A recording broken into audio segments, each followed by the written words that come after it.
Hello and welcome to the third session and the first for the second day of our 2020 symposium. Um, I'm very happy to welcome here Andrew Bailey, Matthew Barnard, Marianna Pavan, and Shoaib-Shaikh to talk about sport for development and issues of migrations, refugees, and sport. I'm just gonna get everybody to introduce themselves very quickly. We can start with Shoaib. All right. Hello, good morning, everyone. My name is Shoaib, and I've been working with refugees here in Montreal, Canada, for the past 4 or 5 years. So I got started in 2016 when a lot of Syrian refugees came here to Montreal.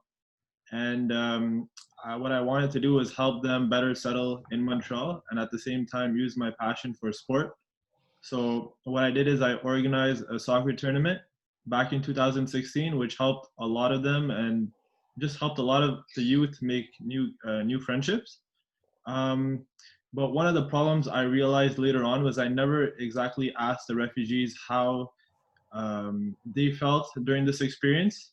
And so later on with my supervisor, we were discussing different projects in the topic of immigration and leisure studies. And we kind of noticed a similar pattern where a lot of these studies are directed towards community organizers and they don't always ask for the opinions of refugees. So that was the gap in the literature that I wanted to address with my study mainly. And I guess when we'll get to the question answer period, I'll discuss my study a little bit more, but that was just a brief introduction of my study. That's great. Matthew, you can go next.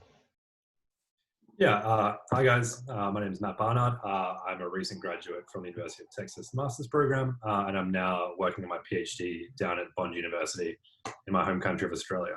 I guess I got into sports studies initially from being an athlete myself. I competed in the Commonwealth Games for my country, where then after which I retired and decided it was time to start reading and writing rather than diving. Most of my research involves nationalism and national identity, focusing on Australia and the intersects of that with not only public policy, but also mass media and how we represent that through our news and our stories. And that kind of overlaps with what I'm speaking about today in terms of looking at nationalism and the Olympic Games and how that kind of comes head to head with Olympic refugees or Olympic asylum seekers, as I call them. Very interesting. Okay, Marianna, you can go next. Hi, can you actually hear me because I cannot hear you that well? We can hear you. Yeah. Okay, at least one way. Right, so I'm Marianna Pavan. I'm doing a PhD in sports for development at the University of Edinburgh. I'm focusing on recreational football and asylum seekers and refugees in both Scotland and Italy, where I'm from. And this research actually it was possible thanks to a grant I got from PIFA. And I'm also a consultant for international organization and NGOs working with sports and human rights. That's fantastic. Okay. And Andrew, you're the last one up. Yeah, so I am studying a PhD with Northumbria University, which is around completing a realist evaluation of the Foundation of Light, which is the charity aligned to Sunderland Football Club, some of their sport for development programs in the community. And my presentation for this conference goes into that in more detail, so I won't recap what I've already said on the video submission. That's great. Okay, so as we've already talked about, Andrew has to leave us a little early, so I'm going to ask him 2 questions that was collected via social media, and then he'll leave us, and then we'll open up to a broader discussion of the whole group. So Andrew, our first question to you comes from an editorial board member, actually. And they ask, can you speak more to as to why the realist approach to sport for development evaluation has been slow to take hold?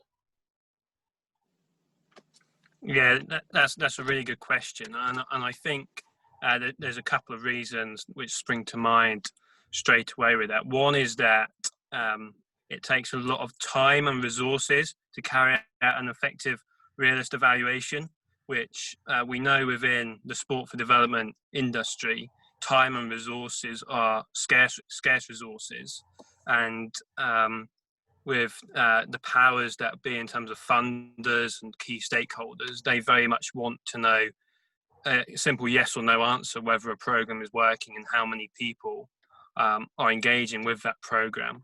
What the realist approach seeks to achieve is a more deeper understanding of how and why a particular program works, to understand what's going on, how are participants responding and reacting to particular interventions and resources within a program. So this all takes time and energy, which for practitioners can be spent elsewhere, trying to meet their funders' needs. I think until policymakers and funders start to ask for realist evaluations, that it's going to be slow going for a realist evaluation within sport, because ultimately, why would anyone do something which is not going to contribute to funding for their program or even their salary?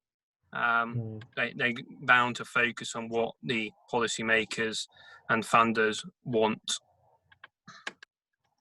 That's an interesting response. That actually segues into excuse me. That actually segues into the second question we have for you, which seems to be a little bit more of a critical question, and it asks you to consider, what are your thoughts on considering groups like the IOC and programs like the Foundation of Light as investors of sport for development programs instead of policymakers or program directors?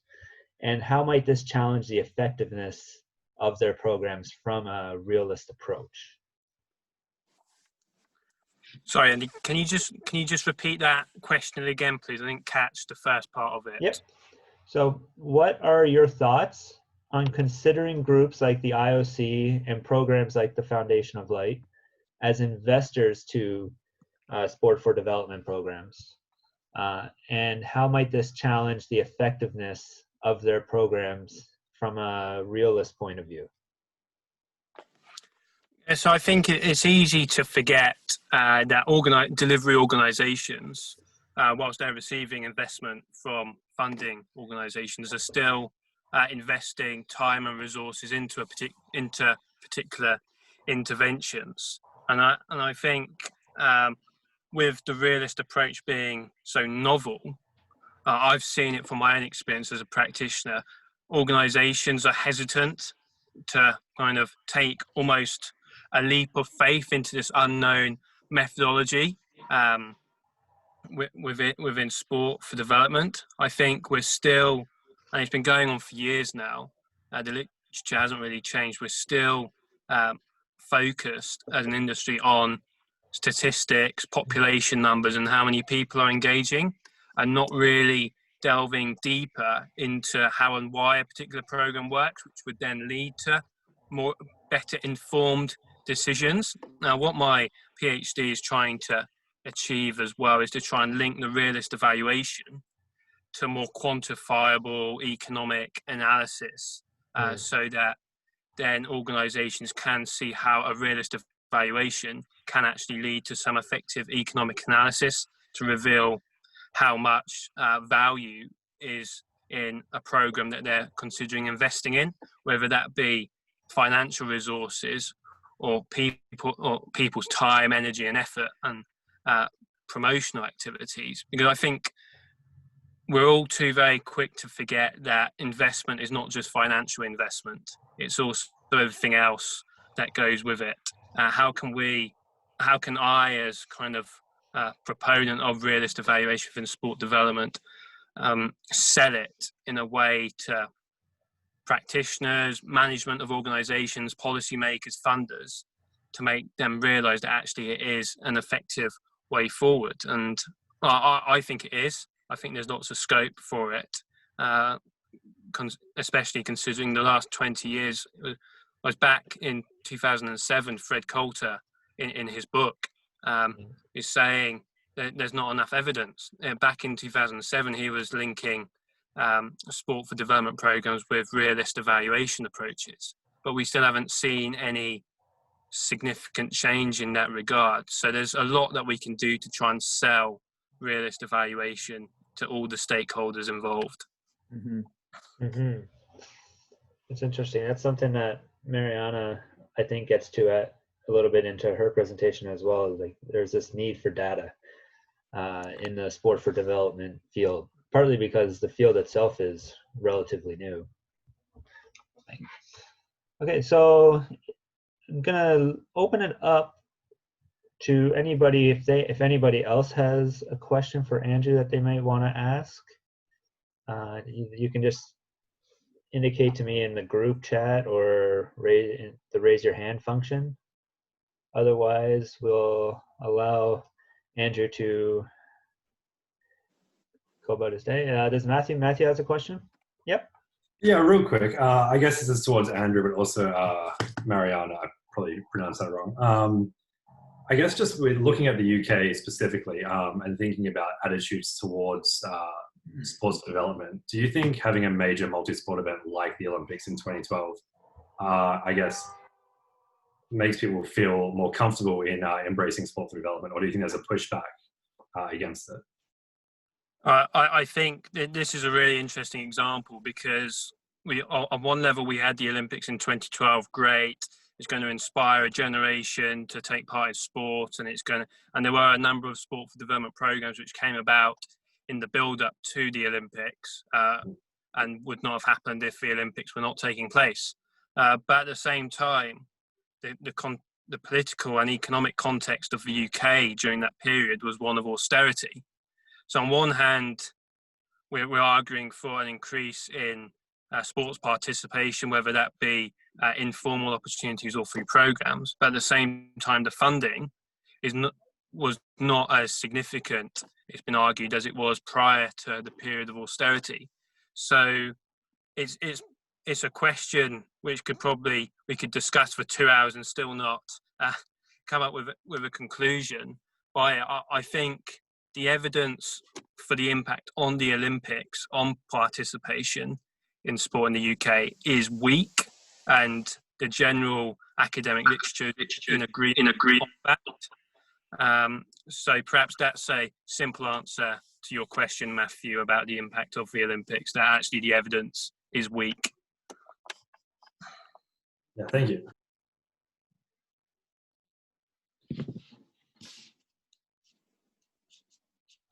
Okay, and if there is no more questions, we will let Andrew leave us.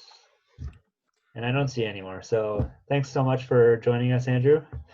No, not a problem. Thank you for having me, and thank you for asking the questions early on in the session for me. I do have one question for Marianna, which, sure, if I may just ask now. I was really interested in that you, Marianna, you identify a number of reasons why football is the global game: the simplicity, the low cost. For example, what do you think? Is there a kind of one factor which you think is more significant over the other factors as to why football is the global game?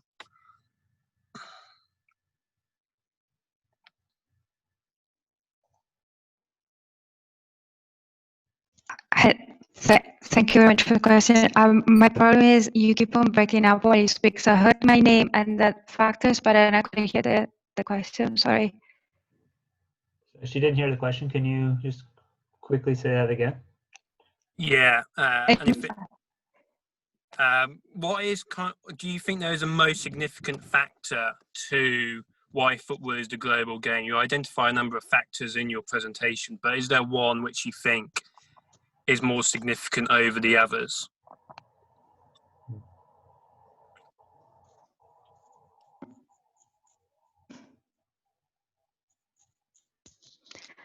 I'm extremely sorry, but I keep on not hearing you. I need to log out and then come back in. Okay. Because I can't hear. Okay. I'm so sorry. That's Well, okay, Marianna. perhaps Andy, you can ask that question I- later, Yes. and I'll So you log want- back in later to listen to it at a later date, if that's okay, Andy. Yeah. So you want to know what factor is perhaps the greatest in making football a global game? Yeah, absolutely. Yeah, but again, lovely to meet you all, albeit in quick time and from a distance. But I look forward to listening to the rest of the session later on once it's published online. And thank you, Andy, for organising today. You're welcome. All right. Thanks a lot. Take care, everyone. Goodbye. Bye. Okay. So now it's just gone to the three of us. Marianna might join back if her audio and video are get back to normal. But we're just going to move on then. So I'm going to start with a question for Matthew to start. So Matthew, this question comes from Twitter, a direct message, and it asks, on the issue of athletes using the Olympics to seek asylum in host countries, what is the IOC's role, and what do you believe their role should be? Should it be more active? Have they been passive on this issue? They would like your thoughts about that. Yeah, to the best of my knowledge, the IOC has been ultimately passive on the issue. As I think we kind of see with the IOC in many situations, once the games are done, they more or less wash their hands with it and look to the next one. I don't think this issue is any different. As for what I think they should do, I think it's important that the IOC especially takes a 21st century look at their role in helping bring games together, and with that look at their values and the importance of what the Olympic Games should be. Reevaluating in what ways they encourage global unity and free travel to an Olympic Games, rather than the traditional ideas of I guess nationalism and excellence. And so I think it's much more of a moral reframing that the IOC needs to take a step back and look there, rather than any. After all, it's national governments are gonna make the decisions. But I think the IOC needs to do a better job in being a moral bedrock for the events that take place. I've done some research on the Olympic truce and the modern Olympic truce and the programs that come along with that. Through programs like the Olympic Truce Foundation and things like that, have they begun this, or are they still lagging behind? I mean, not to the best of my knowledge. I think often the IOC, and as you'll probably find as I talk a little bit more, I'm quite cynical of the role of the IOC. But I think often a lot of IOC initiatives are on the surface really positive, and then down the road ends up being a little bit more lip service than anything else. And I think in terms of honestly across the board for a lot of their initiatives and a lot of their policy decisions tend to be that way, and do little to enact real change. That's great. Yeah, I see. Matthew, I had one question for you. Yep. So do you see this trend more so in Summer Olympics or even in Winter Olympics as well? Because I guess in Winter Olympics, there's different countries involved. So does that change anything according to you? Yeah, I think there's a lot of different factors that change it. I think the major factor is the host city. You'll find it far more often than not if the host city is a prominent first world country. Take Australia in Sydney 2000, take London in 2012, but even Tokyo in 2020, I'm sure we're going to see it as well. You see a lot more migration to those places. I think, unfortunately, and also when you look at the participants as well, unfortunately, there's not a lot of participation from lesser developed countries or underdeveloped countries in the Winter Olympics. So there isn't the same, I guess, just body of participants to seek asylum in the first place. Okay. Thank you. I see Marianna's back. So Marianna, I'll take this opportunity to ask the question that Andrew wanted to ask. And he was interested in knowing your opinion on what factor, because you list a number of factors in your presentation that makes football or soccer the greatest globally reached sport in the world. And he just wanted to know your opinion on which factor do you think is the most essential, if there is one.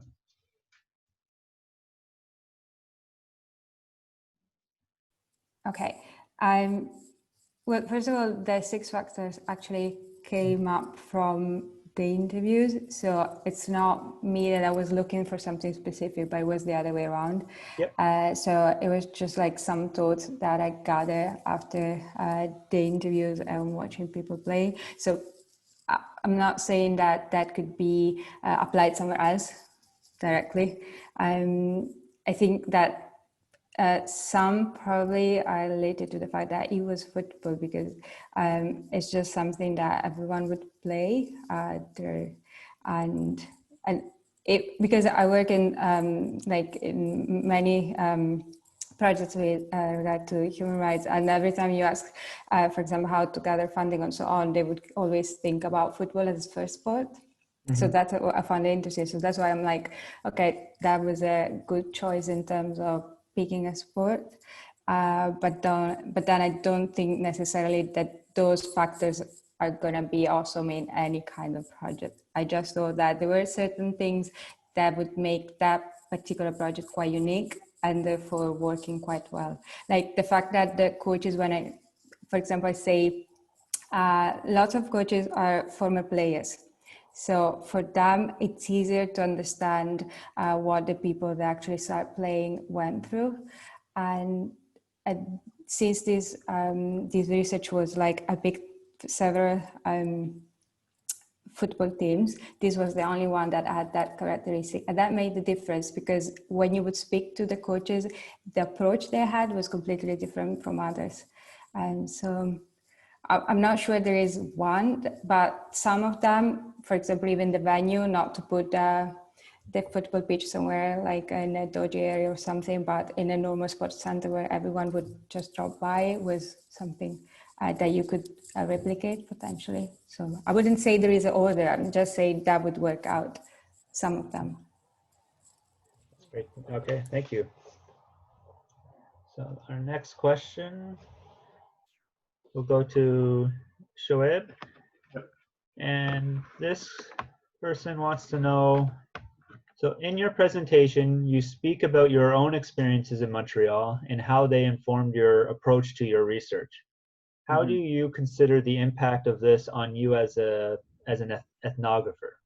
How do or have you, the researcher, impacted the subject of your research? Right. Okay. Well, for me, like I mentioned while I was introducing my project, when I had gotten started, I was a sports organizer myself, trying to help refugees resettle here in Montreal. So what I had done was consulted with a lot of my friends, a lot of volunteers, trying to set up this soccer project to help youth refugees here in Montreal better integrate into Montreal society, help them meet other locals so that they could hopefully learn French, have a better understanding of the context here in Montreal. What I fail to consider, however, is whether that soccer tournament actually had a lasting impact on the participants.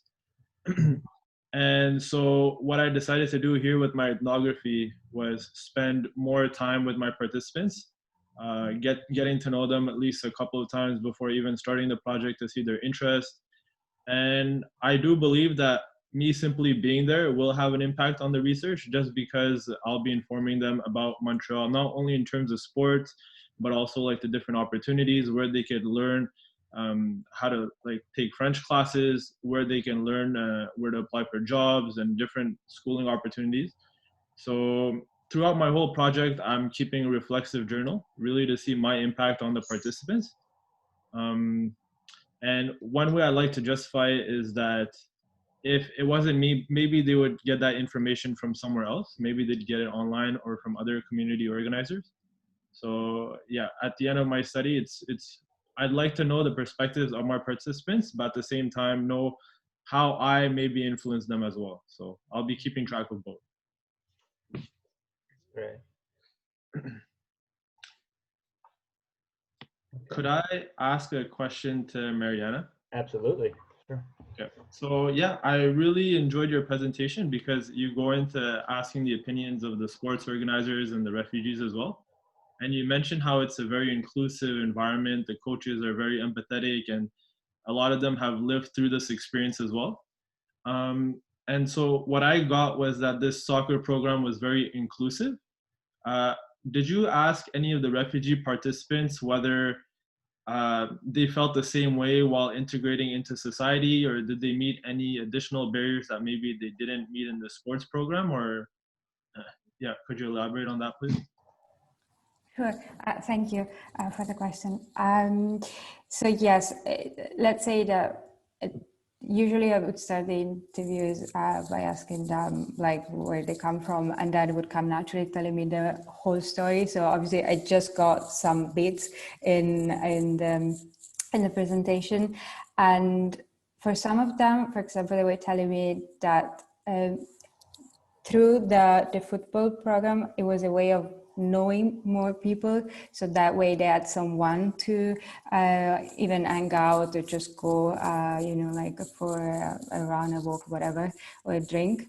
And so like especially the youngest one, and or the people that just got to Scotland, they were expressing the fact that they would feel lonely or that it was hard to meet friends, especially because maybe they wouldn't speak the language. Mm-hmm. So that's not obviously easy when you want to even speak or whatever. And compared to, I don't know, taking, for example, English classes, this was more fun. And even if they found it hard to communicate, at least they could play. So that kind of eased the way to get into society. And with regard to the overall society, I asked how they felt, whether it was like a welcoming environment or not. Mm-hmm. And they were saying that they were like, they always met someone that would help them out. Like they didn't have any kind of bad experience, but I wouldn't know whether that's like just, I got lucky with the people that I interview or what. So that's what their experience. Because, for example, all of them are adults, so they wouldn't go to school. So obviously you don't go to high school or these kind of ways where it's easier to meet friends. The only way was either going to football sessions or I don't know, like taking English classes. Everything that was offered, like ID classes, was offered for free. Okay. So yeah, that was the only way basically. Okay, thank you. Yeah, because it got me thinking, because both you and Andrew mentioned using football, right? And football as it is considered the global game. And it got me thinking because here in Montreal, ice hockey is very popular. So I was just wondering whether if I asked my participants on their views of maybe accessing ice hockey, it would be completely different because of a lot of these refugees come from countries where ice hockey is not popular at all. Maybe they don't have ice rinks in their neighborhoods. And so trying to access this sport and trying to learn how to skate. And here you have French, which is the main language, and a lot of refugees, especially if they're coming from Syria, don't speak French at all. Their experiences might be completely different. So it just got me thinking of different sports and what they can reveal. Yes, definitely. Like football sometimes could make a difference exactly because it's played everywhere. So yeah, probably. Yeah. I guess talking about Montreal or Shoaib, I'm interested in your opinion on it being a bilingual city, like you mentioned.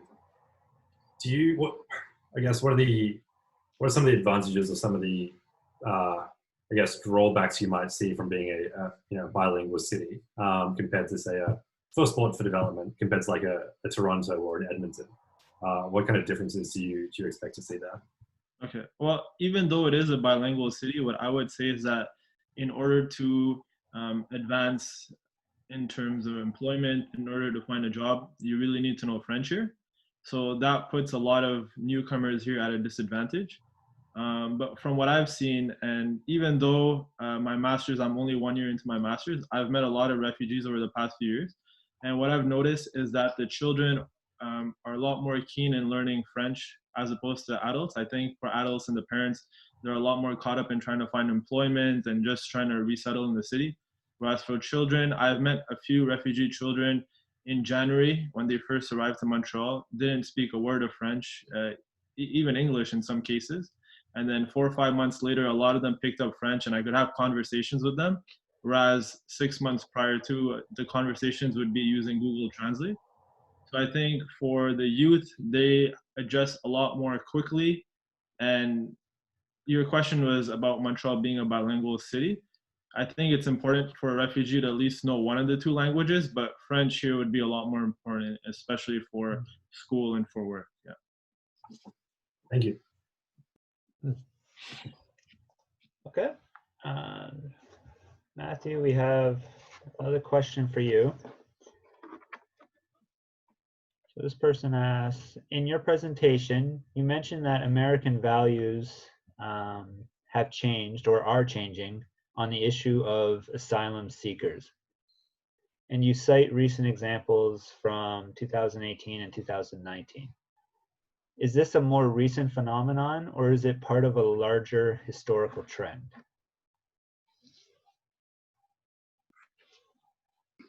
Yeah, I think it's part of a broader historical trend, and I also don't think it's just unique to the United States either. I think we're seeing it in a lot of Western nation states. This, I guess, push towards right-wing nationalism, which with it comes with a aversion to refugees or asylum seekers or even immigrants for that matter.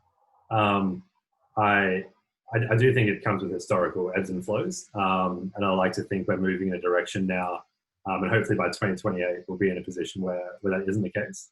But I think it is pretty undeniable that trend has happened, especially in a lot of these Western countries. And I don't think it's I wouldn't say it's unique, because I think it does have historical undertones, but I do think now is an especially significant time in which we're seeing as well. You mentioned that hopefully by 2028 things will be better. Do you venture into prognosticating what you think the case will be in 2028? I think, once again, I'm pretty cynical, but I would like to hope that at that point in time, there's a certain level of understanding, which is lacking in a lot of communities at the moment about why people are choosing to emigrate or choosing to seek asylum. And I think, as we've seen through the other presentations today, that sport is a method where you can do that, even if it doesn't bring about broad systemic change immediately. It does start to chip away at those cultural undertones and those community efforts. And just through meeting people, I think we maybe not in 8 years' time, might take 50, but eventually we'll get to a point where there's enough assimilation where hopefully it's not an issue in the future. Okay. Let's see if there's any questions anybody wants to. All right. So Melissa's got a question here. This question or similar was asked at yesterday's conference or yesterday's session. It's a great concluding question. So I'm going to wait, Melissa, to use it as our concluding question. I got one more question for Marianna, and that question is, thinking about your metaphor of sport as a universal language, in your research, were there cases of conflict or maybe like complications regarding styles of play or perhaps different variations to the rules that maybe a refugee family or an immigrant family or an immigrant athlete might be accustomed to, but they're now in a different place, so there's different rules. And this question calls this kind of like a different dialect of the sporting language. Was this the case?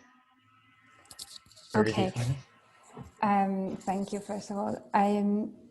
So when I speak as football as a universal language, it was more in a sense of using football as a way through which communicate. So it comes from the idea that, so when you are in the football sector, everyone would tell you in 2 minutes long conversation, like football is a universal language, everyone plays it, everyone understands it, you can play wherever.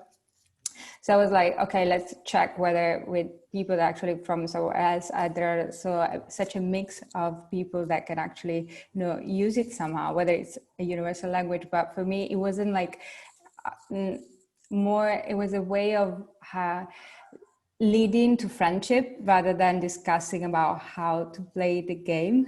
And so yeah, it was more linked to a kind of a social way. So that would, since maybe you don't speak the language, because maybe in this case, English would be, it's now your first language, you use football as a way of getting to know people because you can play.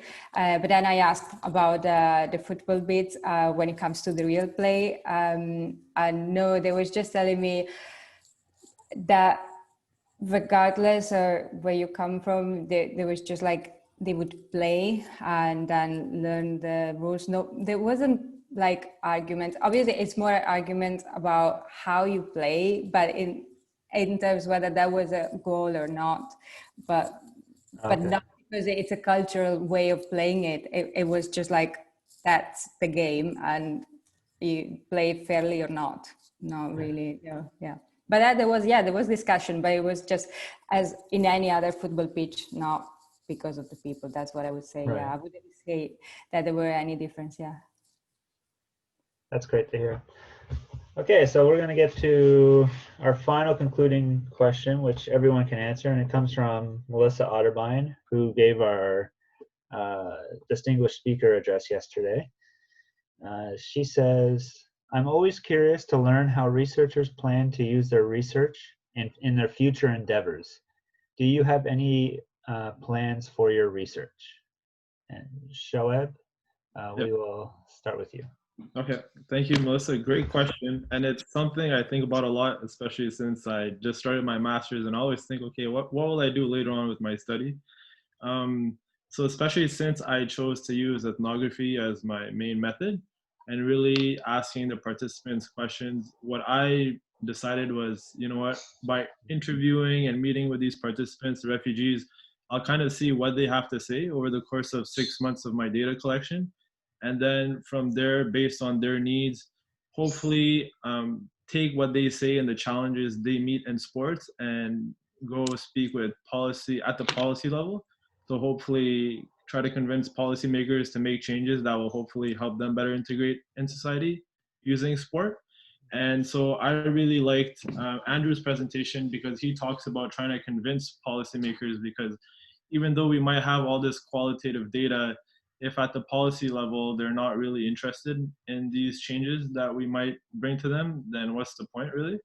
And so he was mentioning something in his study about bringing quantitative data. So maybe that's like another thing that I might want to explore as well, is having the qualitative data, but then to be more convincing, try to take that quantitative route as well to be able to hopefully bring changes at the policy level. Right, Matthew? Yeah, thanks for the question, Melissa. I really want to start diving a little bit more into oral history projects. What I hope to do is have these long form conversations with a lot of these people and talk not only about their motivations for using a major multi-sport event to seek asylum, but also the repercussions after that, which is so often forgotten about, and which people don't follow up with them after the games. In which case, we can put out these oral histories, and then hopefully future generations of scholars can then use that and analyze that in the way they choose. Yeah, that's pretty much what the plan is with this research. Sounds exciting. And Marianna? And for me, would be try to gather as much data as possible and draft a project to get a grant or something, and run other projects for football and refugees. So secure some funding to make it possible to be run somewhere else. Yeah. I think we all know the... But we're still, like in Italy, at least we're still in the European Union, so I can go for that funding. In the UK now it's get tricky, so yeah. So yeah. I think we all know the pressure of getting funding for our research. All right, well, I'd like to thank all our presenters for both their presentations, which are online, and for coming here today and discussing those presentations with us. And I'd like to thank all the people who contributed questions so that we can have this really interesting conversation. And that's about it.